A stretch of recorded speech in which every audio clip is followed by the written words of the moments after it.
Moving on to like Marvel, there's Thor, Iron Man, God Complex, just a team up one where Thor, Iron Man kind of team up to stop like the High Evolutionary who's like kind of kidnapped Tony Stark and wants to use him because he's like a fusion of science and man, and he wants to like fuse kind of magic and science and become basically like a god or something like that. But yeah, this is pretty good as well. Artwork's really good. And there's a little fight between Iron Man and Thor as well. But yeah, this was pretty nice. I like this as well. Then there's World War Hulk. This was probably one of my favourite Marvel graphic novels. Basically, the Hulk is back after being banished to like this brutal gladiator type world where he has to like fight to the death, and he's basically he's back on Earth for vengeance against people who basically tricked him onto a rocket and shot him off into space.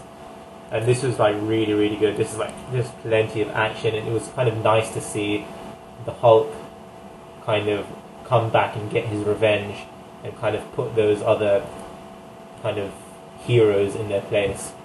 It was good to see that. This was really good as well. This is one of my favorites, the Marvel graphic novels. And then there's Secret Invasion.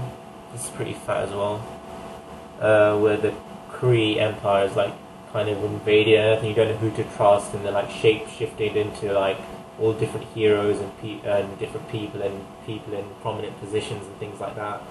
And they don't know who's real and who's not and who to trust. So yeah, let's give you a little sneak peek there. Secret Invasion. There you go. Yeah, this was a nice read. Then there's, as I said, this isn't in order or anything, so I'm just bringing them out however they're in the pile, whatever order they're in the pile. They're not in kind of chronological order, but yeah, moving on. Then there's Marvel Civil War. So that, again, a major event in the Marvel universe where the superheroes clash over the registration act. Some of them don't want to register, and some of them are kind of want to register and kind of let their identities be known to like the government and the public. So there's like Captain America who's against it and Iron Man who's supporting it, and they kind of come to blows over that. Let's give you a little thing there. Give a little sneak peek there. There you go. Yeah, good. Plenty of action in this as well. Then there is Iron Man Siege. I mean, sorry, not Iron Man Siege. It's just a Marvel graphic novel. It's just Siege, sorry. Where Norman Osborn is like the commander of Hammer, and he's kind of come into a position of power, and he puts like he's kind of manipulated by Loki into starting an attack on Asgard, and the Marvel heroes kind of have to stop him, even though like they have their differences after the Civil War thing. There's still tension because there's still differences between them due to the Civil War storyline. So some of them again are for it, and some of them are against the Superhuman Registration Act, and they kind of have to put that aside and team up to stop him. And then Sentry gets possessed by a demon, and yeah, that's pretty much it. It's about that. It's pretty good. I really like this as well. And yeah, this is the Ultimate one. New Avengers versus the Ultimates. This was really good. This was a pretty new one actually. Artwork in this is amazing.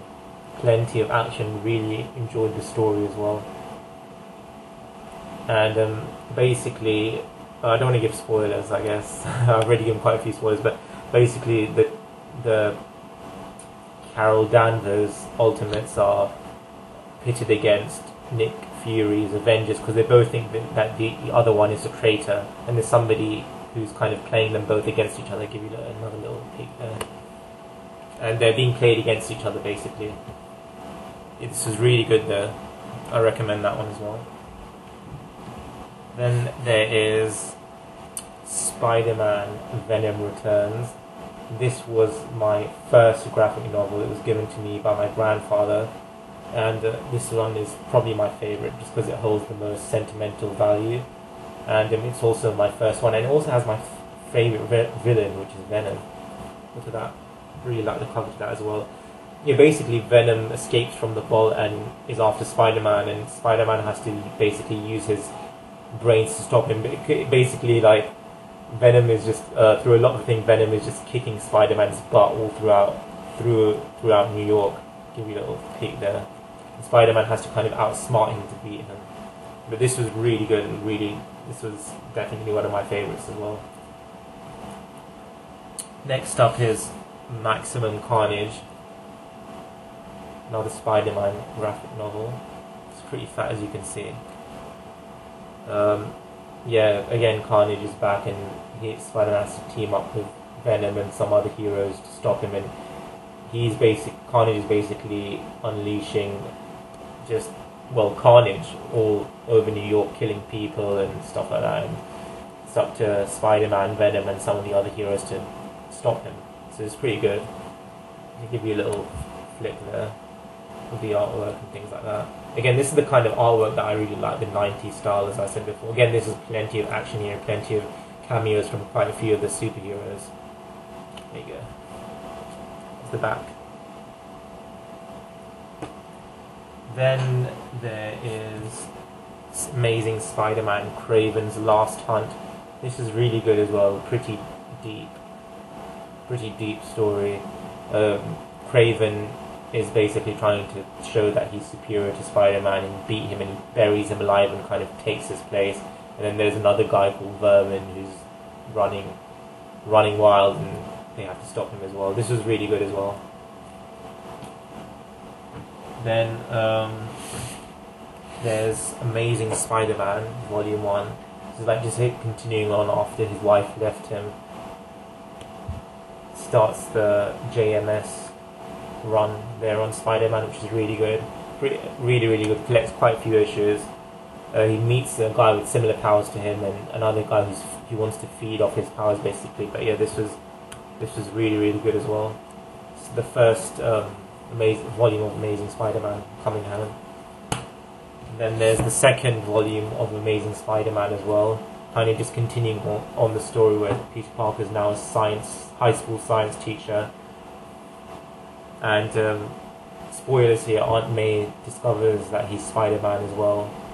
And it's kind of trying to deal with his split from Mary Jane as well. I'll give you a little flick there. There you go. Again, this is another good one. I think the whole JMS run on Amazing Spider-Man was really good as well. There's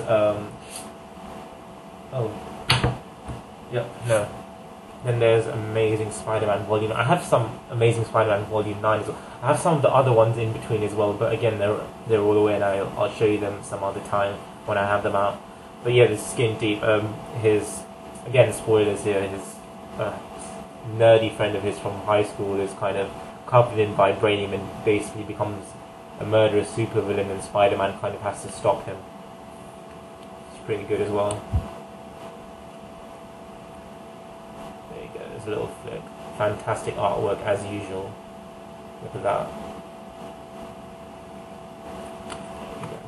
This is the back of it. Then there's Spider-Man One Moment in Time, where showing you kind of what happened during and after the retcon. His marriage was wiped from existence, so it's kind of showing you what happened there, or how it was altered, and what happened on the day of their wedding.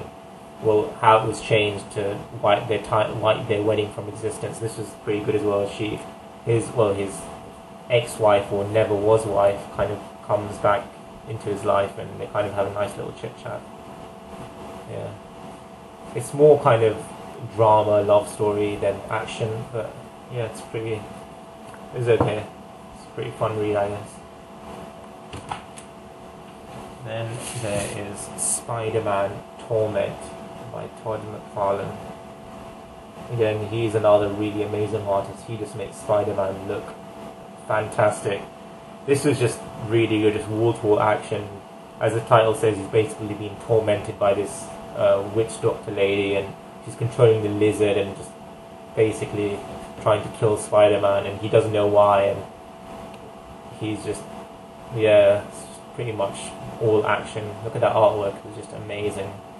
Really, really good. Yeah, there you go, Spider-Man Torment. Then there's Ultimate Spider-Man Volume 1.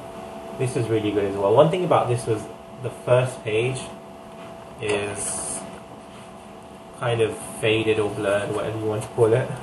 Look at that. It's completely faded. There's like a normal page, just for comparison. That's like normal page, and there's the first page. I don't know why that is. But yeah, this is really good as well, kind of the origin story of Spider-Man, kind of updated during the time when the first movie came out in the early 2000s. Yeah, I got this when I was much younger as well. Nearly 10 years ago, gosh, time flies by. This is really good, by the way, as well. And Amazing Spider-Man, Ultimate Spider-Man Volume 2 as well. Yeah, kind of just continuing in the story and his relationship with Mary Jane. And he gets a job at the Bugle and everything as well. And the artwork in the Ultimate series is, well, you can see for yourself, it's just really, really good. He meets the Kingpin as well. Then there's Volume 3 of Ultimate Spider-Man as well, where kind of Dr. Octopus is born, and he has to stop him, and he loses his costume again, and Gwen Stacy appears as well. Well, Gwen Stacy comes to his high school, and he's kind of continuing on with his relationship with his Mary Jane and everything. He fights Dr. Octopus as well, and yeah, Craven's there as well, kind of a little celebrity there. Pretty good as well, just kind of following on the story of Ultimate Spider-Man. Oh, then there's Ultimate Spider-Man Volume 7. I have the ones, again, I have some more ones in between as well. But these are the ones I've got out at the moment. Ultimate Spider-Man Volume 7, where he meets the X-Men as well, and he thinks he's a mutant. He thinks he's a mutant as well, and he fights this other guy who's like a mutant with superpowers as well. It's just pretty good as well. And yeah, I think that's it for the ones that I've got out now. And yeah, that was it. Hope it wasn't too boring for you. Hope you liked it. As I said, I'm not like a really hardcore collector or anything, but it's just something that most of them I got when I was a lot younger. I still do enjoy looking at the artwork and reading the stories, just kind of like a time pass hobby. And I liked watching other people's views and opinions and seeing the comic books that other people had. So I thought that I'd try one of my own. Sorry. And yeah, I hope you liked it. That was it. Hopefully I'll do another more updated one showing all of them with more detail.